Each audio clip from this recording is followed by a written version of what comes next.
Basic criteria of ERP software selection. In this module, we will discuss the basic criteria need to be considered for selecting ERP software. तो वो क्या basic criteria है जिसको आपने सामने रख के बहुत केयरफुली रिव्यू करना है बिफोर सेलेक्टिंग ERP सॉफ्टवेयर.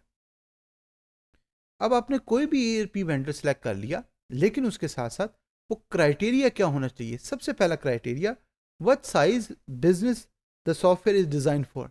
तो जो भी सिस्टम आप ले रहे हैं वो कितनी बड़ी कंपनी के लिए डिजाइन हुआ है. उसका मतलब क्या है? इसका मतलब ये है कि अगर जो भी सिस्टम और जो भी सॉफ्टवेयर आप लेकर आ रहे हैं वो कम यूजर्स को सेटिस्फाई कर सकता है और आपकी कंपनी बहुत बड़ी है, तो अगर एक ऐसा सॉफ्टवेयर जो कम यूजर्स को सेटिस्फाई करेगा, तो अगर नंबर ऑफ यूजर बढ़ जाएंगे तो सिस्टम की स्पीड स्लो हो जाएगी. तो इस चीज का आपने ख्याल रखना है वो किस किस्म की कंपनी के लिए बनाया गया है. Second, does it meet the functional requirement. तो जो भी आपकी कंपनी की फंक्शन रिक्वायरमेंट है, यूजर जो भी रिक्वायरमेंट चाहता है कि वो उस सिस्टम में मौजूद हो, क्या वो उस सिस्टम के अंदर है या नहीं है. Platform flexibility and scalability. अगर ऑलरेडी आपकी कंपनी में लेगेसी सिस्टम मौजूद हैं, आप ये चाहते हैं कि उन सॉफ्टवेयर्स को इंटीग्रेट करके इस नए सॉफ्टवेयर को यूज़ करें आप, क्या वो फ्लेक्सिबिलिटी मौजूद है. अगर अगले 4 या 5 या 10 साल का प्लान आपके पास है और आपने जो डिफरेंट ऑलरेडी इन्वेस्टमेंट हो चुकी है कंपनी के अंदर on buying different ERP software या अदर सॉफ्टवेयर, वो क्या है, क्या ये स्केलेबल सोल्यूशन होगा, क्या आने वाले दिनों के अंदर आपकी फ्यूचर नीड्स को वो सेटिस्फाई कर सकता है, उसका भी ख्याल रखना है. Ease of use and user interface.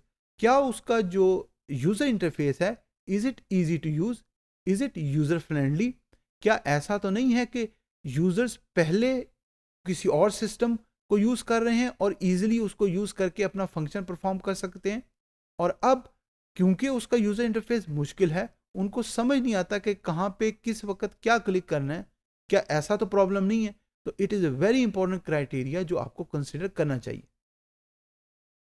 Local implementer and support.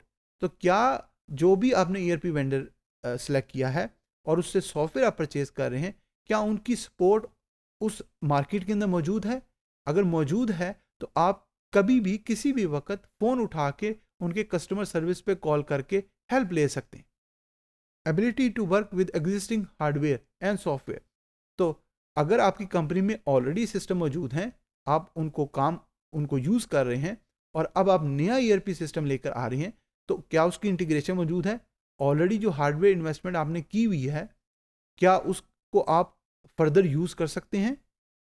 Comparative pricing and flexible financing. क्या कंपनी अलाउ करती है कि स्पेशल प्राइसेस आपको दे. अगर आपका बिजनेस बहुत बड़ा है और आपने थाउजेंड्स ऑफ यूजर्स के लिए खरीदना है, तो क्या ऐसी टर्म्स एंड कंडीशन मौजूद हैं, क्या आप उनसे निगोशिएट कर सकते हैं, क्या प्राइस में वो फ्लेक्सिबल हैं, या अगर वो फ्लेक्सिबल नहीं है तो क्या एडिड बेनिफिट मौजूद हैं जो आपको वो दे रहे हैं, और क्या फाइनेंसिंग ऑप्शन मौजूद है या नहीं है. Similar customer references. तो आपकी कंपनी किसी भी एक इंडस्ट्री में काम कर रही होगी, क्या ऑलरेडी रेफरेंसेस मौजूद हैं जो जिन्होंने उस ERP वेंडर से खरीदा है, उनका क्या एक्सपीरियंस है, उसको भी आप सामने रख के डिसीजन करें. Freedom to access source code. तो अगर आप उनसे खरीद रहे हैं और इन द फ्यूचर आप ये चाहते हैं कि आप उस सोर्स कोड या उस प्रोग्रामिंग जो भी उन्होंने यूज़ किया उसके कोड के अंदर कुछ चेंज करें, अगर कर सकते हैं तो वो कैसे करें, या अगर उसकी कोई प्राइस आपको पे करनी पड़ती है तो वो क्या है. Compelling product road map. उनका 5 और 10 साल का रोड मैप क्या है, कैसे उन्होंने अपने ERP सॉफ्टवेयर को बेहतर बनाना है, कैसे न्यू टेक्नोलॉजीज को यूज़ करके उसके फीचर्स को इम्प्रूव करना है. Easy of implementation. क्या it is easy to implement that system in your organisation.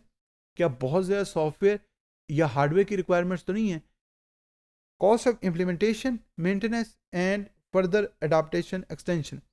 अगर लेट्स सपोज इम्प्लीमेंट तो आपने बड़ी आसानी से कर लिया, लेकिन कोई भी नया अपग्रेड करने के वक्त अगर कोई आपको पैसे देने पड़ते हैं तो it will be a very costly decision. क्यों? इस वजह से क्योंकि कंपनी के अंदर आप 1 या 2 सालों के लिए आप उस ERP सिस्टम को नहीं लेकर आ रहे, आप 5 या 10 साल के लिए उस सिस्टम को इम्प्लीमेंट कर रहे हैं ताकि उसके बेनिफिट्स आप ले सकें। Service support and support level provided by the vendor. तो सर्विस सपोर्ट क्या है? क्या कस्टमर सर्विस मौजूद है? अगर है तो किस किस्म की सपोर्ट वो आपको प्रोवाइड करेंगे? क्या वो यूज़र ट्रेनिंग आपको देते हैं? डेटा एक्सपोर्ट कैपेबिलिटी, ऑलरेडी जो डेटा मौजूद है क्या उस सिस्टम के अंदर वो फीचर है कि डेटा एक्सपोर्ट की फैसिलिटी और फीचर्स को यूज़ करके यूज़र अपना पुराना डेटा जो कंपनी का है और कस्टमर से रिलेटेड उसको नए सिस्टम में यूज़ कर सके। सपोर्ट ऑफ अल्टरनेटिव लैंग्वेज, अब ये बड़ा इंपॉर्टेंट पॉइंट है। अगर आप एक ऐसे मुल्क में हैं जहाँ पे इंग्लिश के अलावा एक लैंग्वेज यूज़ की जा रही है, तो क्या वो ERP सॉफ्टवेयर उस लैंग्वेज को सपोर्ट करता है?